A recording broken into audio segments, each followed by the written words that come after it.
রাষ্ট্র গণতান্ত্রিক করতে হলে ক্ষমতার ভারসাম্য এবং জবাবদিহি লাগবে, সেটা এই আন্দোলনের মধ্যে লক্ষ্য হিসেবে সামনে এসেছিল এবং সেই লক্ষ্যই 24-এর গণ অভ্যুত্থানে আরো প্রসারিত হয়েছে। আজকে আমাদের কাজ হচ্ছে আবশ্যিক সংস্কার, আবশ্যিক ক্ষমতার ভারসাম্যের জন্য যা কিছু প্রয়োজন সেইটুকু আমরা যাতে ঐকমত্য প্রতিষ্ঠা করতে পারি। এই ঐকমত্য রক্ষা করা গণতান্ত্রিক উত্তরণের জন্য অত্যন্ত জরুরি।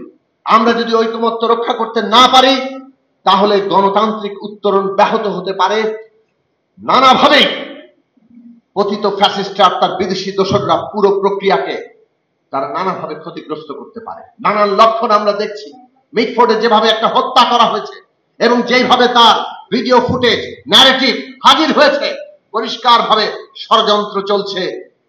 যেভাবে গোপালগঞ্জে হামলা হয়েছে, দেশে অস্থিতিশীল পরিস্থিতি দেখানোর জন্য ষড়যন্ত্র চলছে। মনে রাখা দরকার, আজকে বিচার, সংস্কার এবং নির্বাচন, এই তিনটা জিনিসই আমাদের রাজনৈতিক উত্তরণের অপরিহার্য বিষয়ে পরিণত হয়েছে।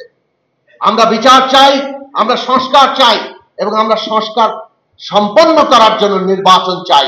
নির্বাচন ছাড়া সংস্কার সম্পন্ন হবে না, জনগণের অংশগ্রহণ ছাড়া সংস্কার সম্পন্ন হবে না।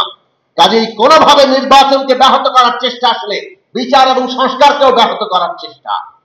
কাজেই যেহেতু বিচার এবং সংস্কার এবং নির্বাচন আজকে বাংলাদেশের জাতীয় স্বার্থে পরিণত হয়েছে, এটাই দেশের জনগণের এবং জাতির প্রধান স্বার্থ। যারাই এটাকে ক্ষতিগ্রস্ত করার চেষ্টা করবে তারা আজকে জাতির শত্রুতে, জাতীয় স্বার্থের বিরুদ্ধে অবস্থান নেবে। কাজেই সরকারকে আমরা পরিষ্কার করে বলতে চাই, মানুষের আকাঙ্ক্ষা কি সেটা আমরা চেষ্টা করছি ঐকমত্যে পৌঁছার। যতটুকু ঐকমত্য হবে সেটা সবাই বাস্তবায়ন করার জন্য অঙ্গীকার করবেন। আর আরো প্রসারিত আকাঙ্ক্ষা নিয়ে জনগণ সিদ্ধান্ত নেবেন এবং সেটা নির্বাচনের মধ্য দিয়ে হবে। যারা জনম্যান্ডেট পাবে তারা সেটা বাস্তবায়ন করবেন।